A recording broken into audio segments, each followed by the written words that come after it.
everybody. Hi, everybody. It is the Dead Air Horror Review Show, and we are back, and we are better than ever. We are collectively known as Yeah, the Dead Horror Boys? the Question dead mark? dead horror boys with an I and an S. IS. Yeah. Boys. This week we delve into a foreign language film. That foreign language is Spanish. No one knows that language. It's crazy. No, we watched a movie called Timecrimes, or in Espanol, a much cooler sounding title, Chronos Criminales, which is Wow. Nice, fucking, TJ. it sounds fucking awesome. That That is like, sounded great. that is way cooler than Time Crimes. I will say, this movie, I harken back to these days a lot, but I don't know, around like whenever Netflix turned into the streaming service, like they went away from the mail service and they went in on the streaming service part. And I was like an early adopter. Like I had Netflix like right away.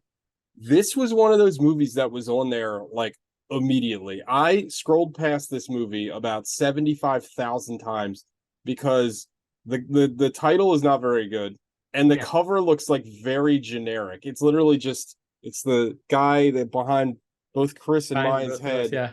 He's just this Bandage bandaged Man. bandaged fellow, and he's holding a pair of scissors in a trench coat, and it says Time Crimes, and I'm like, I And don't know heavily, about that. like, not just bandaged, heavily bandaged, like a Yeah, mummy, but just his head, just his face. Yeah. just his face, and a little excessive, but it works Oh, in it, this it makes context. in content when you find out why it works in perfect context. But I will say that this was a very early, like I remember it's funny because I remember the movies. Like it was this, it was Bronson, the Oh, yeah. first another Nicholas Winding Refn movie, Valhalla Rising was Oh, on there. yeah.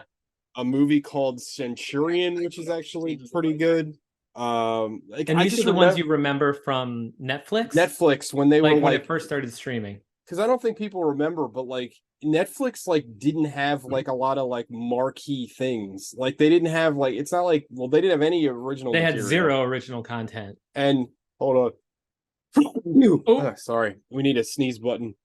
Um, they didn't have any original content, and they didn't have a lot of like prestige stuff because people didn't know how the streaming thing was going to go. So I think they had like a very odd collection of things, but they had a lot of foreign movies because probably they could license the foreign movies cheaper. And they had a lot of like genre movies. They had a lot of horror. They had a lot of like action movies and like martial arts movies and stuff like that. But Time Crimes is definitely one of them.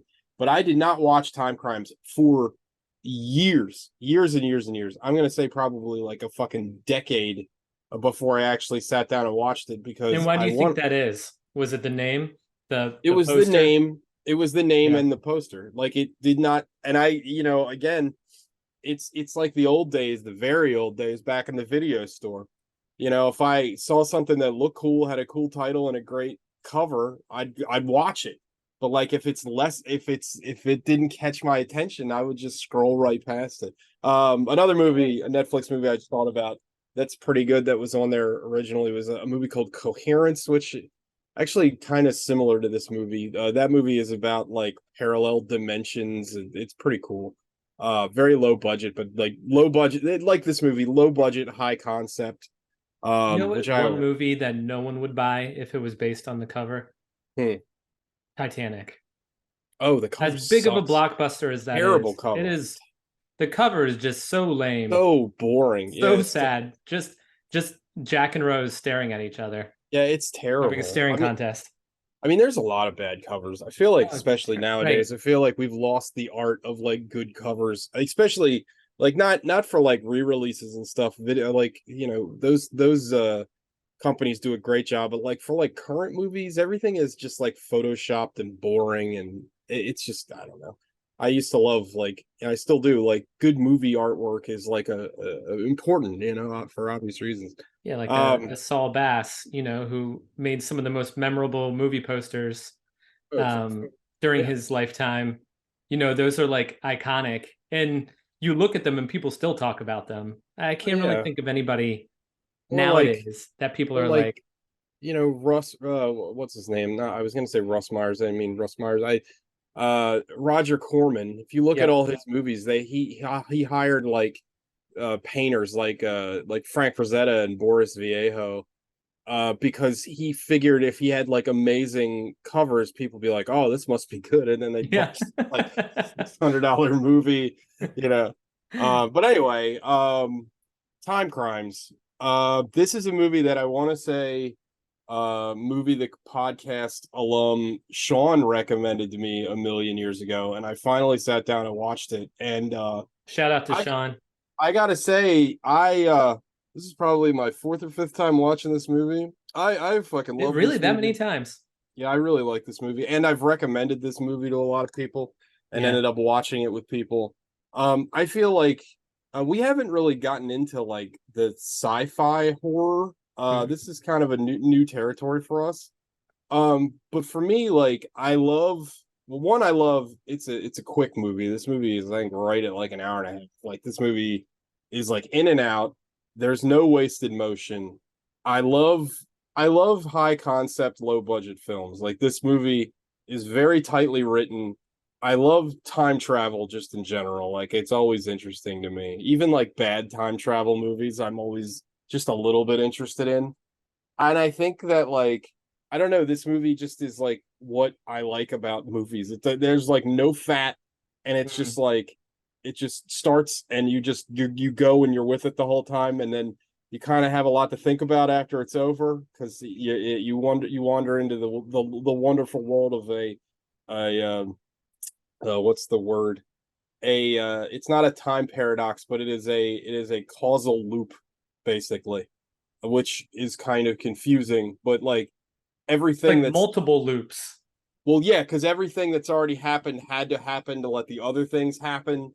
And like that shit's wild. And like the way that they piece this movie together is really great. And again, on like no budget, like there's like no real special effects in this movie. Like there's no, you know what I And mean? Like it's very basic. I gotta Like, say, of the out of the two of us, TJ is definitely the more intelligent one.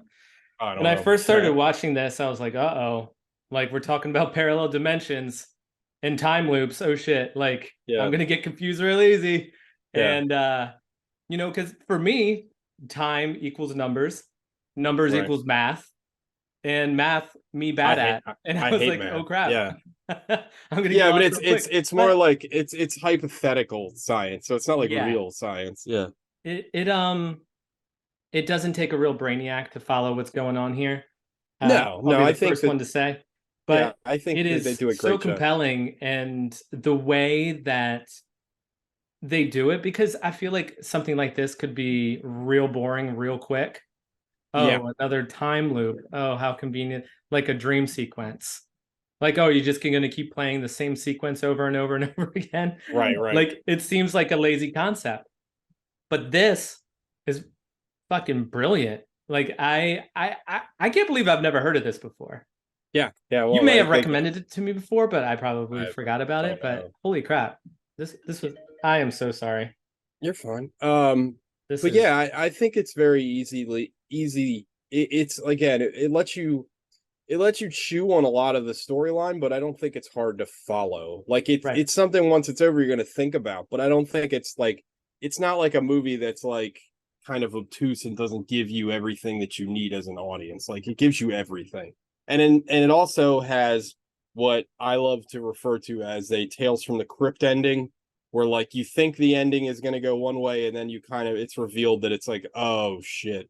Like, And well, that also, it's kind like, who is the protagonist? Who is the antagonist? It goes back and forth. It ping pongs.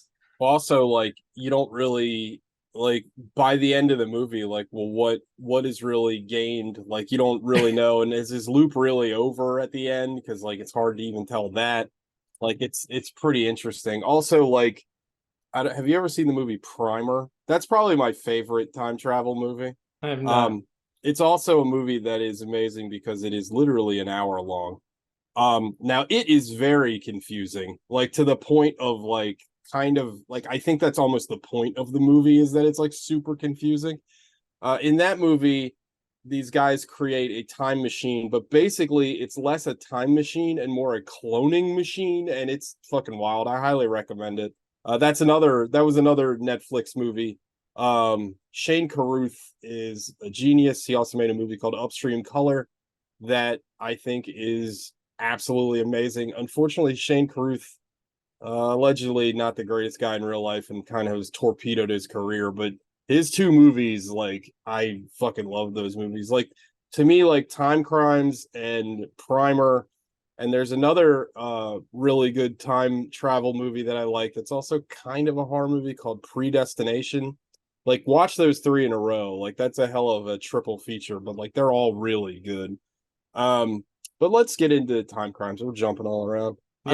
I don't know if I really want to like spoil the movie in case somebody hasn't seen it. I mean, you did mention, like, even though this movie I believe came out in 2007, a lot of people haven't seen it, so I'm going to try to talk around it as much as I can. The lead actor, because it's really it's like it's almost a fucking one-hander, this movie. Like, the lead actor is kind of in the entire movie, and it kind of all rests on his shoulders, and I feel like he's really good in this movie. Like, I Yeah. think his, like, and I love something I love about horror and science fiction is I always love the kind of um like, he is like a everyman. Like, he is like a very mundane, like, normal husband guy. They live in this quiet house out in the fucking woods, but he's just like an everyman kind of character. But by the end of the movie, like, he's like, experienced things that would break anybody, and he's like slowly losing his mind. And I love that it's not ever explicitly stated that he's going crazy, but his actions become like more erratic, and his the way he acts is more erratic. Like, He's desperate. He's desperate to get back to normal. He wants but to go back to his what he believes to be his original self, Hector number one. which is impossible, which is, Yeah. I think, the best part, like the best message of the movie. Like, it's one of those, like, it's kind of like a, I mean, obviously all good science fiction and all good horror is filled with metaphor, but I think, like, obviously the metaphor in this is that some, like, you can't even with all of this technology at your disposal, like, you can't go back. Like, you've already they have the means to technically go back in time, and you still can't fix it because, like, there's just some things you can't come back from, Right. which I think is like a pretty powerful message. But, like, also, real quick and off semi off topic, this movie has one of my personal favorite letterbox reviews that I wrote, and it goes I'm paraphrasing my own writing, but it's something like, the lesson of this movie is when you see some strange new tits off in the distance, just whack off and go about your day. Yeah, that's what really started this. Oh Uh, yeah, yeah. what really tipped it off was Hector um, living his, rather mundane, normal life. Grabbed his binoculars, probably an avid bird watcher, saw a pair of female breasts out in the countryside and went to investigate. I Bad mean, idea. whom amongst us? I mean, I don't. Nope, I wouldn't do I, it. It sounds like a trap. Don't I, do I, it. I mean, yeah. This let this movie be a lesson to you because Also, go ahead. I'm sorry. no, I was just going to say that's what really started this off. And when he went to go investigate, I'm not giving anything No. deep away, it's just, he saw this woman, she was unconscious. When he goes out in the woods, he gets stabbed in the arm with the scissors, as you see behind me, by this masked man. Yeah. And then everything starts to spin out of And control. everything goes out the window. Haywire.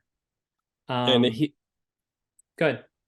no, I was saying that I appreciated the fact that, like, his spark of investigation is because he's a pervert, not because he's trying to, like, help anybody, because he doesn't see the pink man or anything. And because, remember, at first he doesn't see her unconscious until he gets, like, into the woods. So, when he's sitting in his backyard with his binoculars, he just sees the boobs. So, like, I think it's funny that, like, I think a lesser movie like this is, if this was made in America, like, he would only have gone out after her if he knew that she was in danger. But, like, he's not, like, He's not like altruistic at all. He's just a pervert, which Yeah. like I kind of appreciate the flaw of the character. Um, Also, the pervert moment. The girl, the knocked out girl in question, is very attractive. Um, and kind of the only part of the movie that's a little like threadbare, to be honest, because like her, like she just, I mean, I guess her character is just somebody that was in the wrong place at the wrong time. But it's like the scene that kind of introduces her later in the movie is kind of clunky, where it's just like she's like on her bike, and then it's just like, oh, okay, like I don't know. It's fine. It's not a big deal, but it definitely felt like the only part of the movie where they're like, well, we need to figure out how to get her here. So Yeah. I guess she was just in the neighborhood and had a Wrong very place, bad, wrong time. had a real bad day. Yeah. Real no spoiler alert. Multiple bad days. Yeah, well, yeah.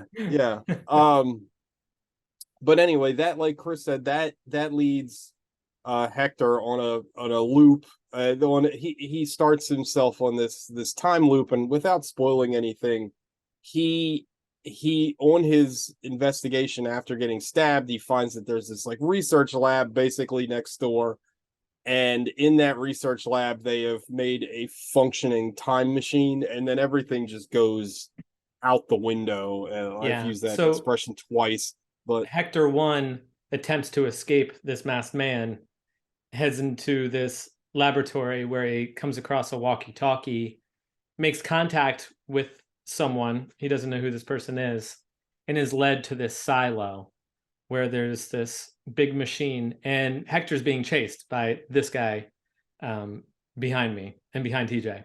yeah. So he's panicked. Hector is panicked. He doesn't know what to do. So he takes this guy who's appears to be a scientist. He's surrounded by a bunch of equipment.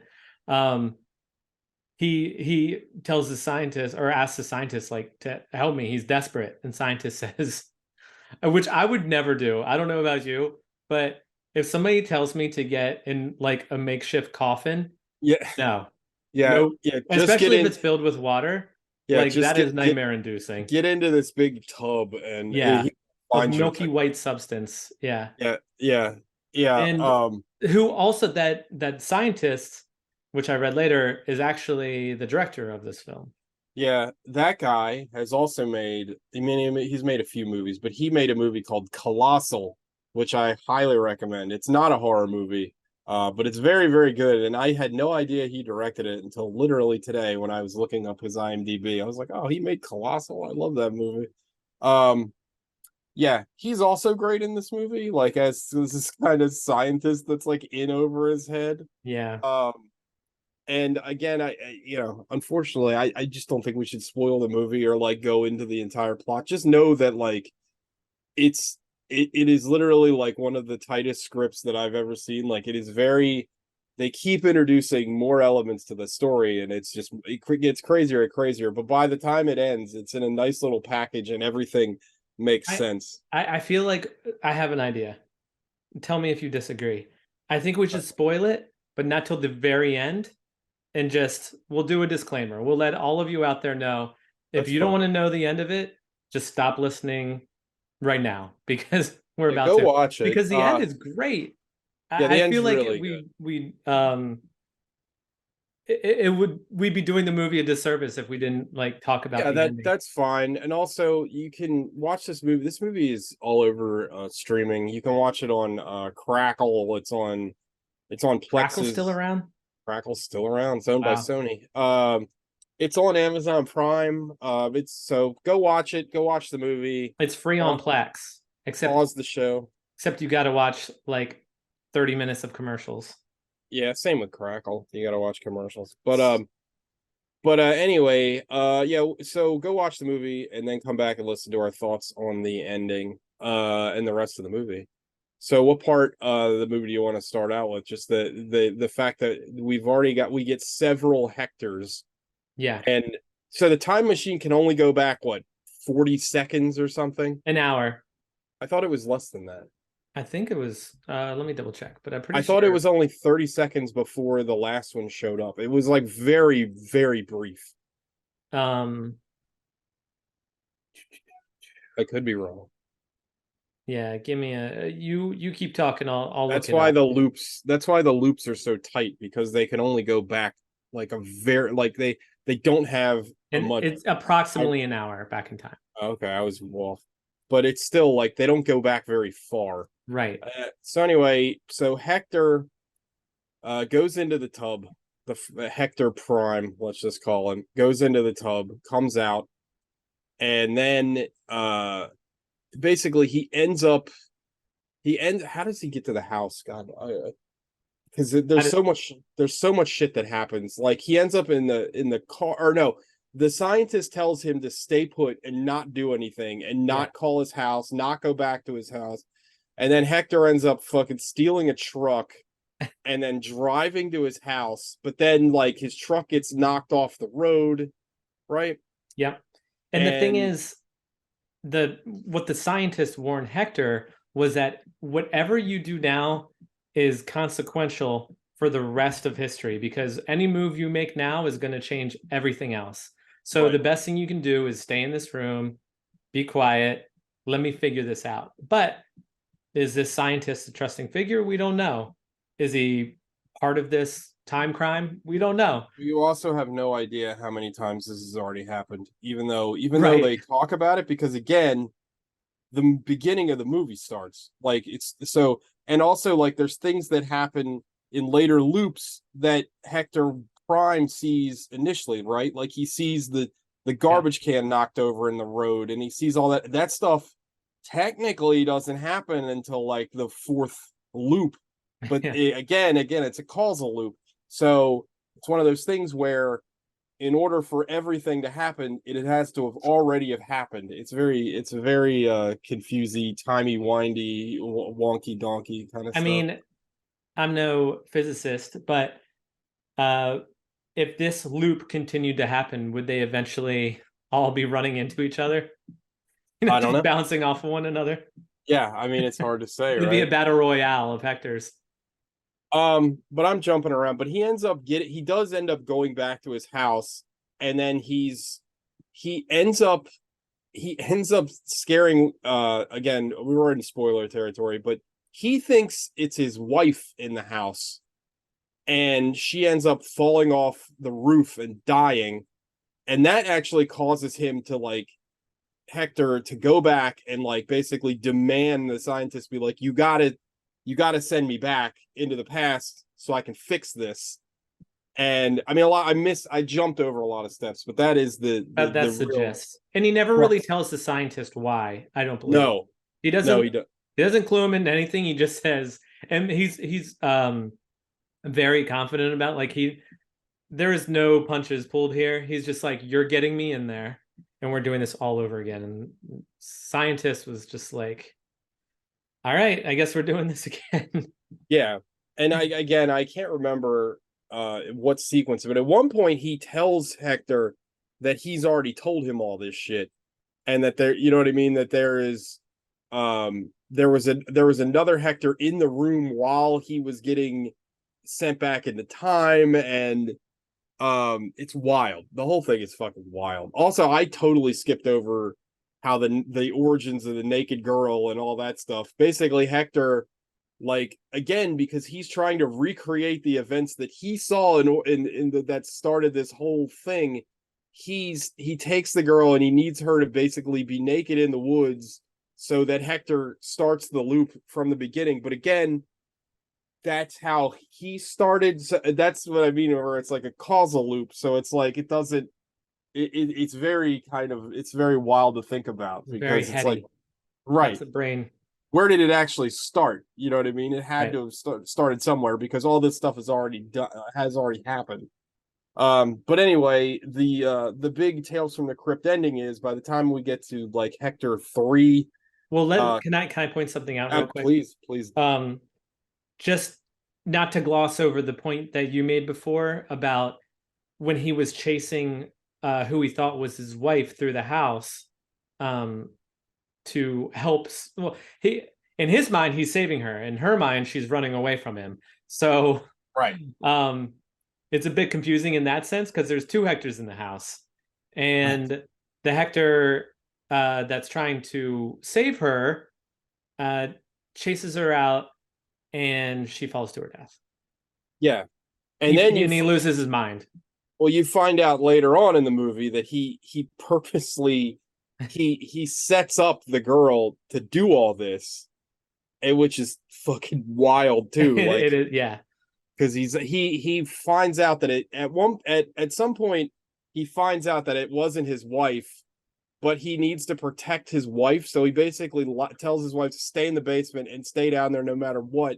And then he actually cuts the naked girl's hair to look like his wife. And again, it gets the causal loop thing, because Hector one saw the girl fall into off the house with the cut hair and thought it was his wife, so that causal effect started another loop. So it's like it's a whole thing. But again, it's like it's wild. And again, Hector is he basically is willing to sacrifice everything to just protect his wife. But like the unfortunate circumstances that this girl, again, it was just in the wrong place at the wrong time, leads to her death in like pretty much an awful way. She's like basically sexually assaulted and then thrown off of a roof. Yeah. I mean, she didn't throw. She was fell off of a roof. It's just, and then Hector just the movie ends with Hector and his wife just sitting in the backyard like the movie started. But like the wife is does not know that there's Oh, a she's dead terrified. woman. The best part of the movie was that final scene where he Yeah, pulls out the lawn chairs and they're yeah, just sitting with their backs to the house yeah. as they hear the young woman fall off the roof. And Right, he's just like telling her, shh, like, be quiet. And like, can we just relax here and enjoy this moment for a minute and let this all pass? right, Because he's already done it 2 or 3 times or 4 or 5 times.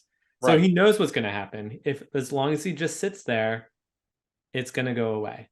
And then Will he it though? can Will it go away? Does will it hit go like away? We don't really know. that's the thing, you don't know. And Yeah. just by virtue of the fact that there's already been so much interruption in the timeline, who knows? Like, you could make another hour of this movie where like he's seemingly trapped in a loop. Like, so like who knows when it actually ends. I think that's one of the other great parts of this movie, where it doesn't really give you the answer to that. Like, you're kind of left to figure out, well, is he's stuck in this like nightmare of Yeah. like constantly redoing things, because you got to figure there's no end point to these loops, right? Like, because everything still happened, the girl still died, so that Hector that killed her is going to have the same revelation that the previous one. So they're just going to keep going in a fucking circle.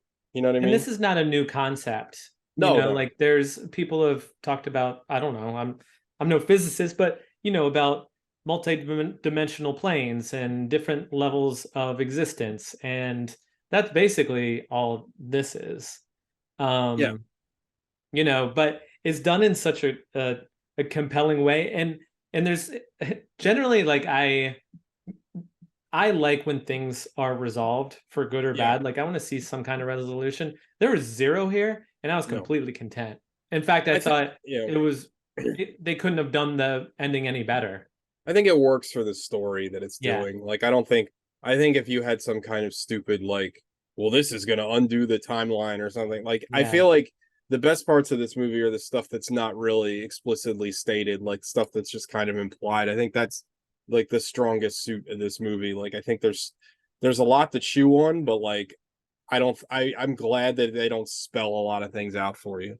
Well, You know. like you said, there is no fat in this movie. No, not at all. No. Not at all. I don't know. We got like 6 minutes number score time. You want to go first? Oh, sure. Okay. You It's a know what? Oh, 10. can I guess your Oh, score? oh, sorry, I Oh, did already you? said You it. already said it, didn't you? But Did I you didn't hear hear me? it. Okay, what I did I don't know if say? the listener did, but can I guess it Go ahead. for shits and giggles? Go ahead. I'm gonna say 8.8. No, higher. It's a 10. I think this is as close. Whoa, I nice. think this is pretty damn close to perfection. I Wow. mean, I again, like, this is exactly what I like in movies. Um and nothing I don't like in movies. And I think this movie is a fucking achievement. Like, I think it's really really good. We didn't really talk too much about like the horror elements, but there is like very heavy suspense elements, and it's kind of it's very anxiety inducing, which I was also the kind of horror that I like. Like I enjoy that kind of stuff because it makes you feel like uneasy. So yeah, it's a 10. I love this movie. I think it's great. So how about you? I'd give it a 2 because I didn't have the translations on and Oh no shit. captions, so I didn't understand anything that was You don't happening. speak Spanish? I thought you spoke Spanish. No comprendo. Oh shit. Yeah, I would give it probably a 9.5. That's still Uh, very good. yeah, So I thought it was an excellent movie. There's really nothing. I don't. I mean, I should be giving it a 10, I and mean I nine probably five is would still if I very didn't good. watch it on Plex with all those The commercials, commercials, which yeah. it takes you out of the movie. It honestly does. Like, this is the kind of movie that you just have to stick with all the way through without any distractions. Um, so if I got to watch it, let me say 9.5, depending on the platform on Plex, Right. 10 anywhere else, as long as you don't have commercials. I watched it on Amazon Prime, so no commercials. I actually thought I already had it on my Plex server, but I didn't. So Yeah. apologies for that because you Thanks a could have lot, actually watched TJ. it without the you could have reminded me. I forgot. You've got Um everything else on there. I know. But yeah, it was really good. So I have a suggestion for next week. Oh, do tell. So I have in my possession the new A24 movie, Talk to Me. I really want to watch Oh, it, and I feel like it's still pretty current in the horror movie sphere. So I feel like we should do that next week. I I've been so excited to watch that movie. So That is already L on the to that. it's on the Plex server, so not on their side, but on Oh, my side. So yeah, your side, the I dark put it on side. last night. I haven't watched it yet, but I'm dying to watch it. So yeah, I think that should be what we watch next week. Yeah. All So I right. mean, all That's right, a date. cool. All right, well that's All the right. show, everybody. Uh, And you we know, need an need a outro of some sort, something yeah. catchy. Say something Uh, catchy, TJ. You're good uh, on your feet. um, There you go. yeah. Shit your ass. It's very literal. Yeah. Something more Uh, endearing. just remember, movies are scary, but life is a lot scarier. Oh, I like that. How about that? Yeah. All right. Could use a Bye, little. everybody. See you.